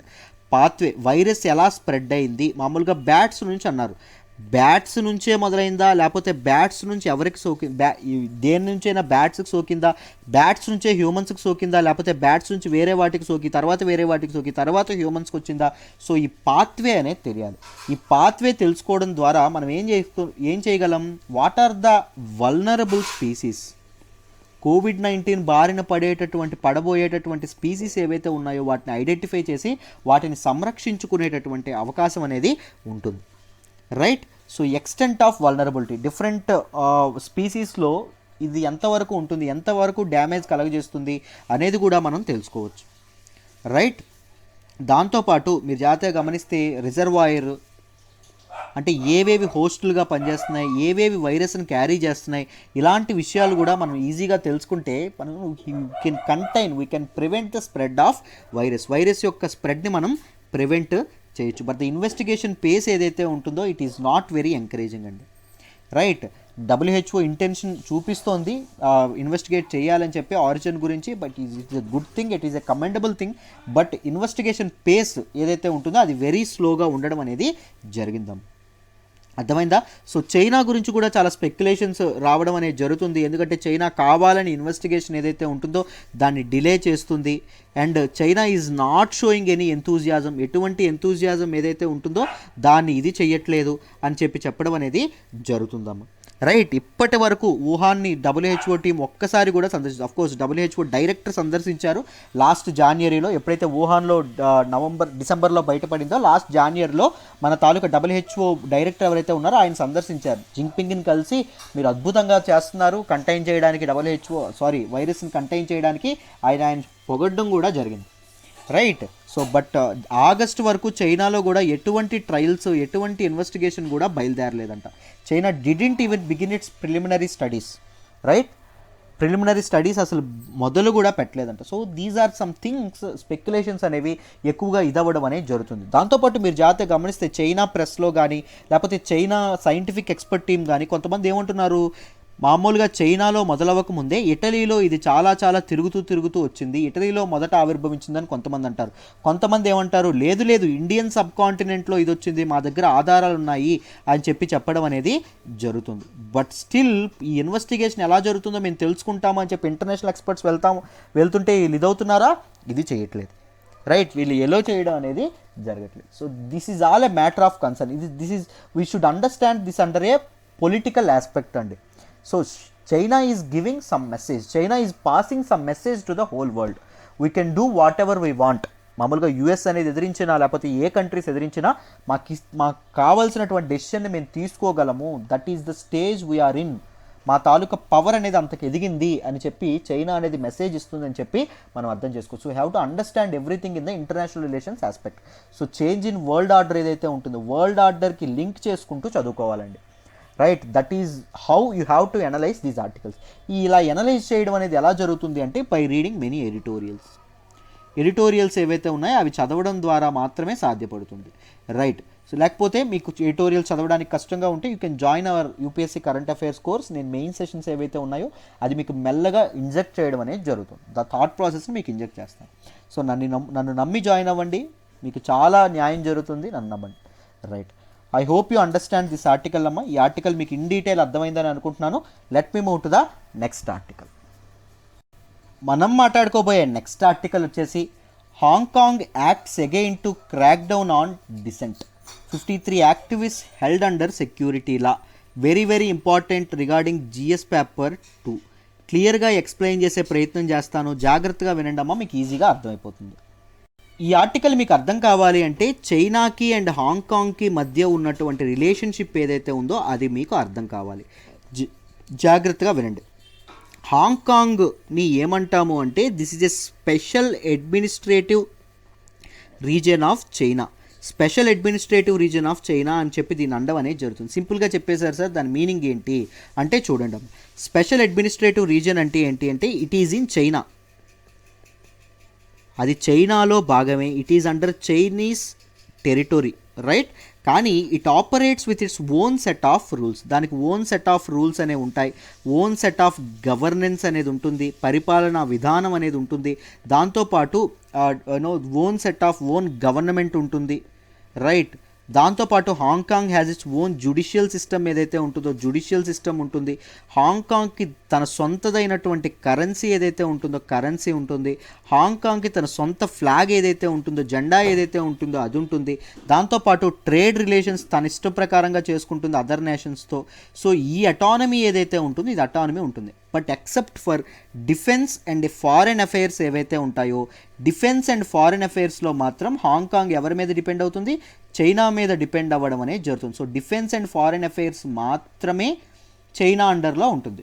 So ఇలా ఉండాలి, ఇలా ఉండకూడదు, ఈ రెండు మాత్రమే ఉండాలి, మిగిలినవన్నీ ఉండకూడదు, ఓన్గా ఉండాలి హాంకాంగ్కి అని చెప్పి ఎవరు నిర్ణయించారు సార్ అంటే బేసిక్ లా. బేసిక్ లా అంటే ఏంటి అంటే this is the constitution of Hong Kong. మనకెలా అయితే మన రాజ్యాంగం ఏదైతే ఉంటుందో వాళ్ళకు కూడా ఒక రాజ్యాంగం ఉంది. So this is Hong Kong's constitution. So ఇలా టోటల్గా ఇలా పరిపాలన వేరే విధంగా ఉండడం ఇలా ఏదైతే ఉంటుందో దీని మొత్తాన్ని సిస్టమ్ ఫ్లాగ్ ఏదైతే ఉందో ఈ మొత్తాన్ని ఏమంటారు అంటే 1 కంట్రీ 2 సిస్టమ్స్ అంటామండి. ఏమంటాం? 1 కంట్రీ 2 సిస్టమ్స్. ఈ టోటల్ దీన్ని ఏంటి సార్ ఈ 1 కంట్రీ 2 సిస్టమ్స్ అంటే దీని గురించి మీరు బ్యాక్గ్రౌండ్ అనేది కొంత తెలుసుకోవాలి. What is the background? History నుంచి చెప్తాను, జాగ్రత్తగా వినండి. 1842లో 1842లో చైనీస్ రూలర్ ఎవరైతే ఉన్నారో ఒక చైనీస్ రూలర్కి, దాంతోపాటు బ్రిటిష్ వాళ్ళు ఎవరైతే ఉన్నారో బ్రిటిష్ వాళ్ళకి ఒక వార్ జరగడం అనేది జరుగుతుంది. ఈ వార్లో దీన్ని ఫస్ట్ ఓపియం వార్ అంటాము. ఈ వార్లో బ్రిటిష్ వాళ్ళు నెగ్గడం అనేది జరుగుతుంది. చైనీస్ పీపుల్ ఎవరైతే ఉంటారో, చైనీస్ రూలర్ ఎవరైతే ఉంటారో ఆయన ఓడిపోవడం అనేది జరుగుతుందమ్మా. సో హాంకాంగ్ ఏదైతే ఉంటుందో, హాంకాంగ్ ఈ యుద్ధం ఓడిపోయినటువంటి చైనీస్ రూలర్ హాంకాంగ్ని బ్రిటిష్ వాళ్ళకి అప్పగించడం అనేది జరుగుతుంది, లీజ్కి ఇవ్వడం అనేది జరుగుతుంది ఆఫ్టర్ ఓపియం వార్ 1. తర్వాత 1860లో 1860లో ఓపియం వార్ 2 ఏదైతే ఉంటుందో ఓపియం వార్ 2 అనేది జరగడం అనేది జరుగుతుంది. ఓపియం వార్ 2 తర్వాత హాంకాంగ్ దగ్గర ఉన్నటువంటి కౌలాన్ పెనిన్సులా ఏదైతే ఉంటుందో అది కూడా వీళ్ళు బ్రిటిష్ వాళ్ళకి ఇవ్వడం అనేది జరుగుతుంది. ఈ రెండింటిని బ్రిటిష్ వాళ్ళకి ఇచ్చేస్తారండి. తర్వాత ఏం జరుగుతుంది అంటే బోత్ హాంకాంగ్ అండ్ కౌలాన్ పెనిన్సులా ఏదైతే ఉంటుందో 1898లో ఈ రెండింటిని బ్రిటిష్ వాళ్ళకి లీజ్కి ఇవ్వడం అనేది జరుగుతుంది. ఎన్నాళ్ళకి సార్ అంటే 99 ఏళ్ళకి, 99 ఇయర్స్ బ్రిటిష్ వాళ్ళు మీరే ఉంచుకోండి చక్కగా వీటిని అని చెప్పడం అనేది జరుగుతుంది. ఎప్పుడండి 1898లో. 1898లో అంటే ఎప్పటి నుంచి ఎప్పటి వరకు బ్రిటిష్ లీజ్లో ఉంటుంది, 1898 నుంచి 99 ఇయర్స్ అంటే 1997 వరకు, ఇక్కడ వరకు బ్రిటిష్ అండర్లో ఉంటుంది. సో ఈ మధ్యలో 1980s ఆ టైంలో చైనా అనేది ఏం చేస్తుంది అంటే బ్రిటిష్ వాళ్ళ దగ్గరికి వెళ్ళి మీ తాలూకా లీజ్ అనేది అయిపోతుంది కదా, సో చైనీస్ నేషన్ అనేది రీయూనిఫికేషన్ చేయండి, హాంకాంగ్ని మాకు అప్పగించండి అని చెప్పడం అనేది జరుగుతుంది. మొదట చైనా యొక్క ఇది తెలిసి మొదట బ్రిటిష్ వాళ్ళు ఇది చేసినప్పటికీ బెట్టు చేసినప్పటికీ లేదు మేము అలా చేయమని చెప్పినప్పటికీ 1997లో 1997లో సైనో బ్రిటిష్ జాయింట్ డిక్లరేషన్ అనేది ఒకటి అవ్వడం అనేది జరుగుతుంది. ఈ సైనో బ్రిటిష్ జాయింట్ డిక్లరేషన్ ద్వారా హాంకాంగ్ ఏదైతే ఉంటుందో దాన్ని చైనీస్ వాళ్ళకి అప్పగించడం అనేది జరుగుతుంది.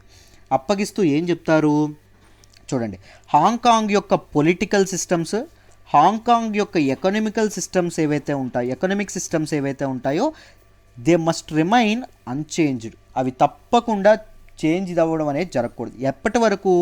ఫర్ 50 ఇయర్స్, 50 ఏళ్ళ వరకు వీటిలో ఎటువంటి చేంజెస్ రాకూడదు. మీ రూల్ ఉండొచ్చు కానీ వాళ్ళ గవర్నమెంట్ వాళ్ళదే, వాళ్ళ ఎకనామిక్ సిస్టమ్ ఏదైతే ఉంటుందో అది వాళ్ళదే అని చెప్పడం అనేది జరిగింది. ఈలోపు ఎప్పుడైతే బ్రిటిష్ వాళ్ళు 99 ఏళ్ళు ఉన్నారో ఈలోపు బ్రిటిష్ వాళ్ళు మన హాంకాంగ్లోకి డెమోక్రసీ అనేది ఎంటర్ అవ్వడం అనేది, ప్రజాస్వామ్యం ఎంటర్ అవ్వడం అనేది జరిగింది. డెమోక్రసీతో పాటు ఏమొస్తాయి? ఫ్రీడమ్ అనేది వస్తుంది, స్వేచ్ఛ అనేది వస్తుంది. దాంతోపాటు డిఫరెంట్ రైట్స్ ఏవైతే ఉంటాయో, హక్కులు ఏవైతే ఉంటాయో హక్కులు రావడం అనేది జరుగుతుంది. సో వీటన్నింటికి ఓటు హక్కు, వీటన్నింటికి మన తాలూకా హాంకాంగ్ ప్రజలు ఎవరైతే ఉన్నారో వీళ్ళు అలవాటు పడ్డారు. ఎప్పుడైతే 1997 తర్వాత కమ్యూనిస్ట్ గవర్నమెంట్ వచ్చిందో కమ్యూనిస్ట్ గవర్నమెంట్ ఏం చేస్తుంది? ఇలాంటి ఫ్రీడమ్ ఇస్తుందా అంటే ఇవ్వదు కదా. సో వీటన్నింటిని అణిచివేయడం అనేది జరుగుతుంది. సో అప్పటి నుంచి హాంకాంగ్ యొక్క పొలిటికల్ అండ్ ఎకనామిక్ అఫైర్స్లో మన తాలూకా చైనీస్ గవర్నమెంట్ యొక్క ఇంటర్వెన్షన్ అనేది జరుగుతుందమ్మా. జోక్యం అనేది ఎప్పుడూ జరుగుతూ ఉండడం అనేది జరుగుతుంది. Right. So China's continuous intervention in Hong Kong's legislative, executive and judicial affairs from that long, అప్పటి నుంచే. సో దీనికి ఎగెనెస్ట్గా చాలా ప్రొటెస్ట్ అనేవి జరగడం అనేది జరిగింది. అంబ్రెల్లా ప్రొటెస్ట్ కానీ ఇలా చాలా ప్రొటెస్ట్ అనేవి హాంకాంగ్లో జరిగాయి. దేనికోసం? ప్రో డెమోక్రసీ కోసం. మాకు మీ కమ్యూనిజం అనేది వద్దు,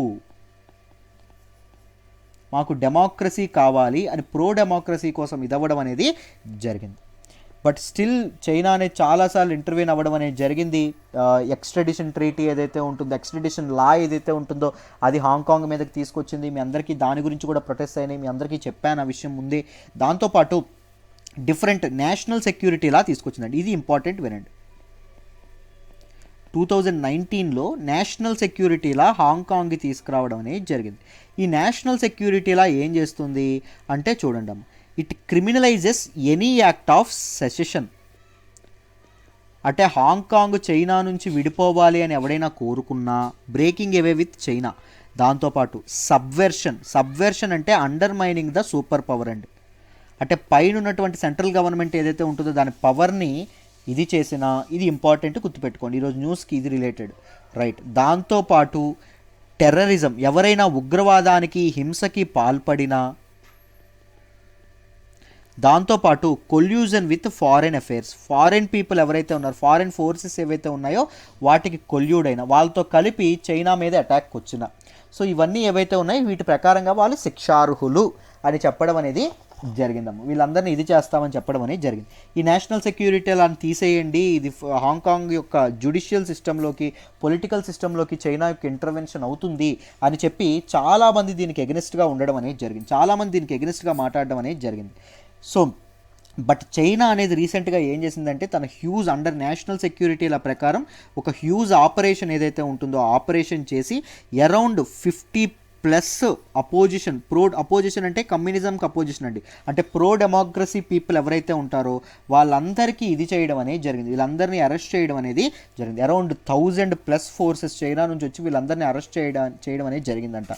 వీళ్ళందరినీ ఎందుకు అరెస్ట్ చేశారు అంటే బికాస్ సబ్వర్షన్, అంటే వీళ్ళందరూ చైనా యొక్క అథారిటేటివ్ పవర్ ఏదైతే ఉంటుందో, సుపీరియారిటీ ఏదైతే ఉంటుందో, సావరెంటీ ఏదైతే ఉంటుందో దాన్ని అండర్మైన్ చేస్తున్నారు అని చెప్పడం అనేది జరిగింది. పీపుల్ ట్రై టు ఓవర్త్రో ద గవర్నమెంట్ని ఓవర్త్రో చేద్దాం అనుకుంటున్నారు అని చెప్పడం అనేది జరిగింది. యుఎస్ ఏదైతే ఉంటుందో యుఎస్ స్ట్రాంగ్గా అపోజ్ చేయడం అనేది జరిగిందండి. ఇక్కడ కూడా మీరు అర్థం చేసుకోవాల్సింది ఏంటి, మీరు జాగ్రత్తగా గమనించండి.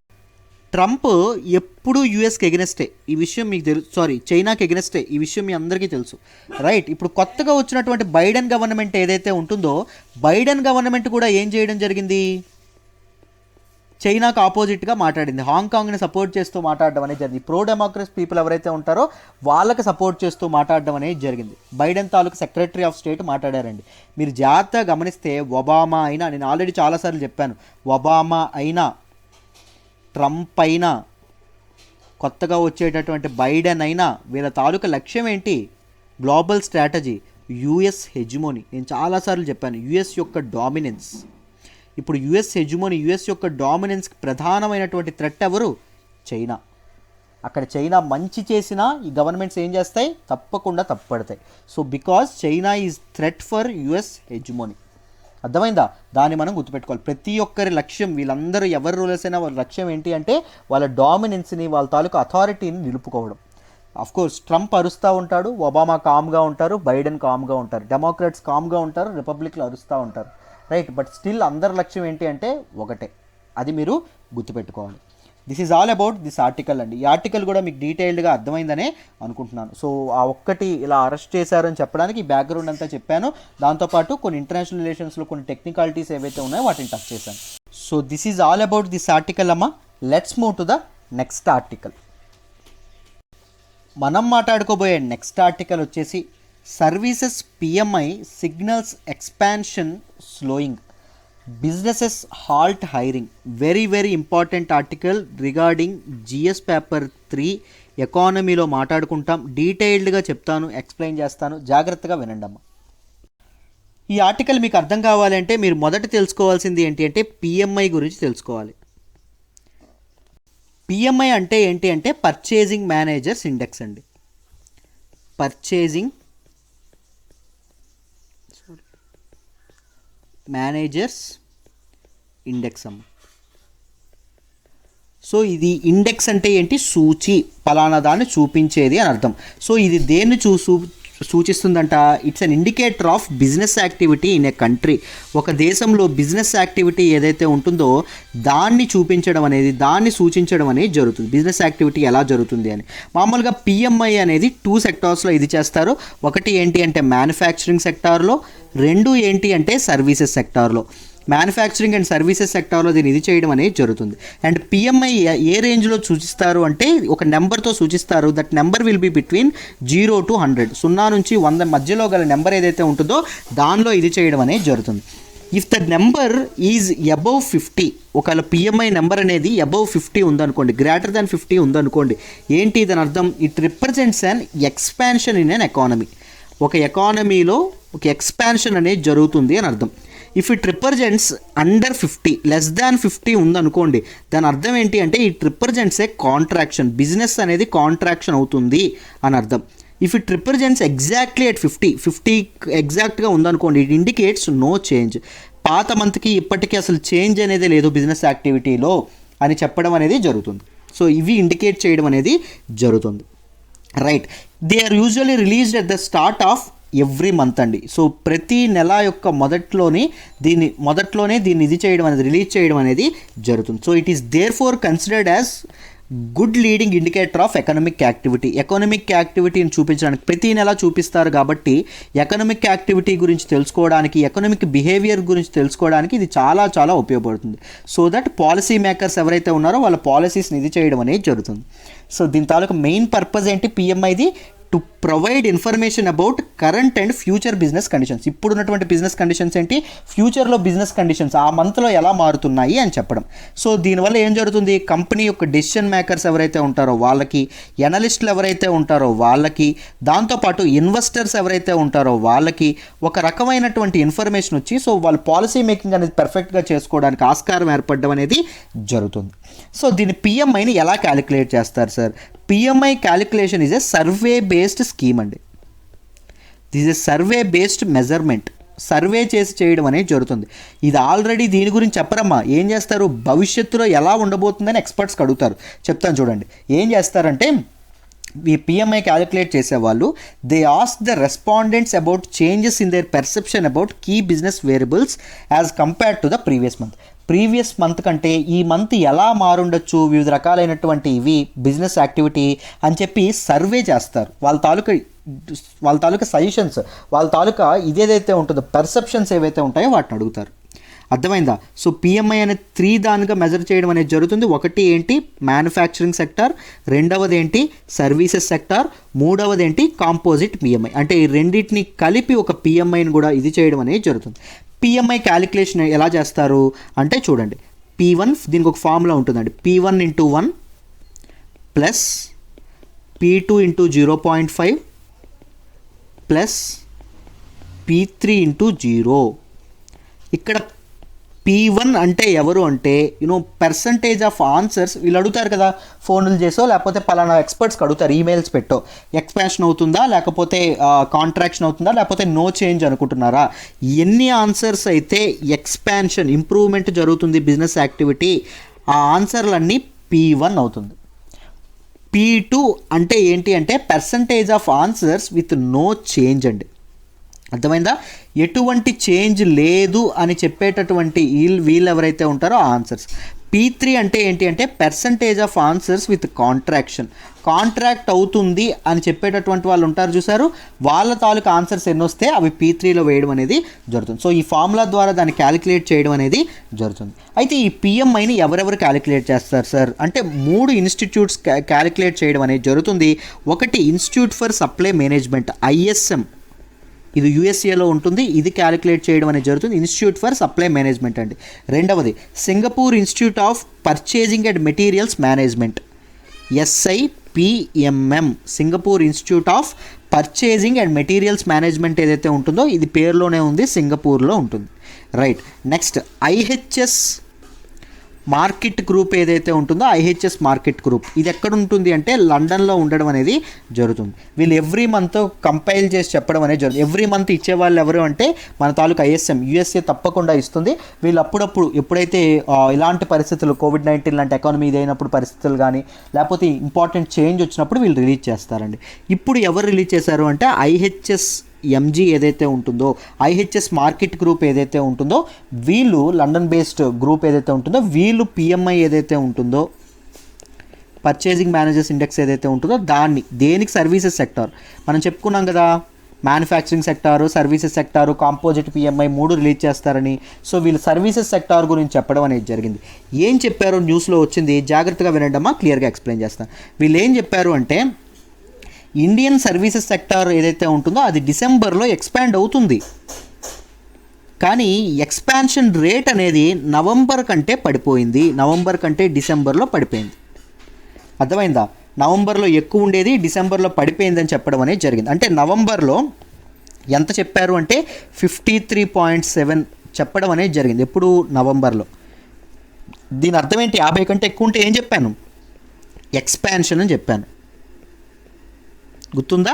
50 కంటే తక్కువ ఉంటే కాంట్రాక్షన్, కరెక్ట్గా 50 ఉంటే నో చేంజ్. సో ఇప్పుడు డిసెంబర్ చూడండి, డిసెంబర్లో ఇది ఎంతకు పడిపోయింది అంటే 52.3కి పడిపోయింది అంటండి. 52.3 ఇది కూడా ఎక్స్పాన్షనే, బట్ స్టిల్ గ్రోత్ అనేది 53.7%, 53.7 చూపించేది ఇప్పుడు 52.3 మాత్రమే చూపించడం అనేది జరుగుతుంది PMI. సో అదే దీని గురించి చెప్పడం అనేది జరిగింది. సో గ్రోత్, దీని అర్థం ఏంటి?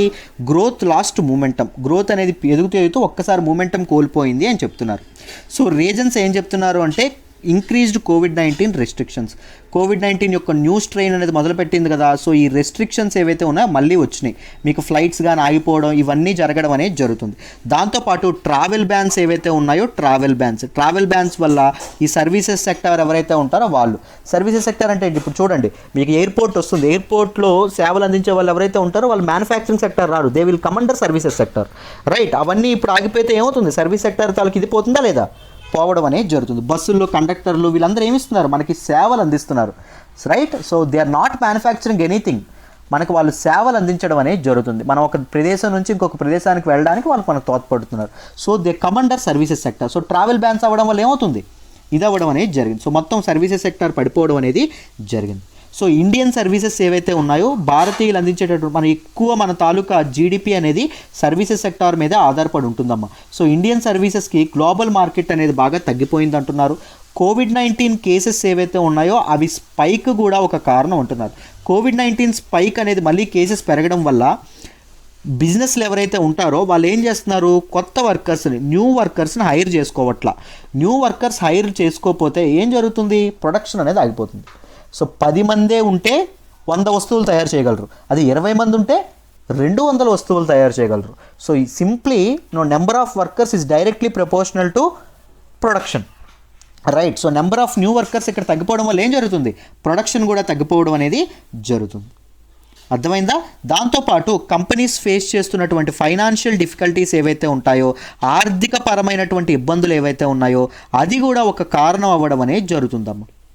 దానివల్ల కూడా న్యూ వర్కర్స్ అనే వాళ్ళు తీసుకోవట్లేదు, కొత్త వాళ్ళని హైర్ చేయట్లేదు అని చెప్పడం అనేది జరిగింది. దాంతోపాటు ఇన్పుట్ కాస్ట్ ఇన్ఫ్లేషన్ ఏదైతే ఉంటుందో, రా మెటీరియల్స్ యొక్క కాస్ట్ ఏదైతే ఉంటుందో అది బాగా పెరిగిపోతుంది. ఇన్ఫ్లేషన్ అంటే ఏంటి? ప్రైస్ పెరగడం. దేని తాలూకా ప్రైస్ పెరుగుతుందంట? ఇన్పుట్ కాస్ట్ అనేది పెరిగిపోతుందంట. ఇన్పుట్ కాస్ట్ అంటే రా మెటీరియల్స్ ఏవైతే ఉంటాయో రా మెటీరియల్స్ యొక్క కాస్ట్ అది కూడా పెరిగిపోవడం మన తాలూకా కంపెనీస్ ఏవైతే ఉన్నాయో వాళ్ళ ప్రాఫిట్స్కి ఇది అవ్వడం అనేది జరిగింది, రైట్. దాంతోపాటు weak business optimism. So green shoots కనిపించట్లా, బిజినెస్ బాగా అవుద్ది అని చెప్పి ఎవరు అనుకోవట్లా. ఎందుకు? కోవిడ్-19 తాలూకు స్ట్రెయిన్ మళ్ళీ వచ్చేస్తుంది, మళ్ళీ లాక్డౌన్ వచ్చేస్తుందేమో, మళ్ళీ బిజినెస్లు కుప్పకూలిపోతాయేమో అని చెప్పి ఈ భయాందోళనలు ఏవైతే ఉన్నాయో అవి బిజినెస్ ఆప్టిమిజంని తగ్గించాయి. అర్థమైందా? These are the issues that you should consider regarding this article. ఈ ఆర్టికల్ గురించి మీకు మొత్తం డీటెయిల్డ్గా పిఎంఐ అంటే ఏంటి, ఎలా క్యాలిక్యులేట్ చేస్తారు, ఎవరు ఇస్తారు, దాంతోపాటు ఇప్పుడు న్యూస్లోకి ఏమొచ్చింది, రీజన్స్ ఏమున్నాయి, ఇవన్నీ చెప్పానండి. వీటన్నిటిని మీరు జాగ్రత్తగా గుర్తుపెట్టుకోవాలి. మెయిన్స్ ఆన్సర్ రైటింగ్ రాసేటప్పుడు ఇవన్నీ మీకు ఉపయోగపడుతుంది. Should remember these kind of terminology. Business optimism కానీ, సప్లై చైన్ డిస్రప్షన్స్ కానీ, ఈ టెర్మినాలజీ అనేది మీకు అలవాటు అవ్వాలి. While reading economy articles, editorials ద్వారా అలాంటి టెర్మినాలజీ అలవాటు అవుతుంది, పరిచయం అవుతుంది. జాగ్రత్తగా అనాలిసిస్ ప్రతిరోజు వింటూ ఉండండి, ఒక్కరోజు కూడా మిస్ అవ్వద్దు. And keep liking and keep commenting. And ప్రతిరోజు మిస్ అవ్వద్దు అంటే ఫర్ ఎవర్ నా వీడియోస్ చూస్తూ ఉండమని నేను చెప్పట్లేదండి. ఒకవేళ ఐ కెన్ మైసెల్ఫ్, నాకు నేనుగా ఇప్పుడు సార్ అనాలిసిస్ ఇప్పటివరకు విన్నాను, నాకు నేనుగా నేను ఇక్కడ నుంచి అనలైజ్ చేసుకోగలుగుతాను అంటే బెటర్ రీడ్ న్యూస్ పేపర్. నా అనాలిసిస్ చూడొద్దు, న్యూస్ పేపర్ చదవండి. న్యూస్ పేపర్లో ఎవరికైనా చిన్న డౌట్ వచ్చింది అనుకోండి, come to us, video open చేయండి. ఆ వీడియో ఏదైతే ఉంటుందో ఆ పోర్షన్ మాత్రం చూడండి, చూసి మీ డౌట్ క్లారిఫై చేసుకోండి. అర్థమైందా? మీకు ఎంతవరకు అవసరమో అది మాత్రమే నేర్చుకోండి. Don't waste any time. అర్థమైందా? సో మీరు ఓన్గా చదువుతున్నప్పుడే మీకు వస్తుందండి. మీ ఓన్ ప్రిపరేషన్ అనేది ఉండాలి. స్పూన్ ఫీడింగ్ కానీ మా మీద డైరెక్ట్గా డిపెండ్ అవ్వడం కానీ ఇవన్నీ వద్దు. మీరు చూస్తే వీడియోస్ లైక్స్ పెరుగుతాయి, మాకంతా బాగానే ఉంటుంది, రైట్. కానీ ఎందుకు చెప్తున్నాను అంటే మీకోసం. This is not the correct process. For ever depend అవ్వడం అనేది తప్పు. ఇప్పుడు మీకు కష్టంగా ఉంది కాబట్టి పేపర్ చదవడం, మీరు నా అనాలిసిస్ చూస్తున్నారు. వన్స్ మీ పేపర్ అనాలిసిస్ మీకు ఈజీ అయిపోతే చక్కగా మీరు పేపర్ ఓపెన్ చేసి చదవాలి. అర్థమైందా? That is how you have to build the approach. అర్థమైంది? మీకు ఏది మంచిదో అదే చెప్పడం చూస్తామో, మా కోసం ఏది చేయడం అని చూడము. అండ్ ఇంతే ట్రాన్స్పరెంట్గా కరెంట్ అఫైర్స్ కోర్సులో కూడా టీచ్ చేయడం అనేది జరుగుతుంది. ఇంతే నిజాయితీగా ఉండడం అనేది జరుగుతుంది. ఆలోచించండి, ఆలోచించి మమ్మల్ని నమ్మి జాయిన్ అవ్వండి. మీ నమ్మకం ఎక్కడికి ఒమ్ము కాదు, right. This is all about today's Hindu analysis అమ్మ. మళ్ళీ రేపు కలుద్దాము. బాయ్.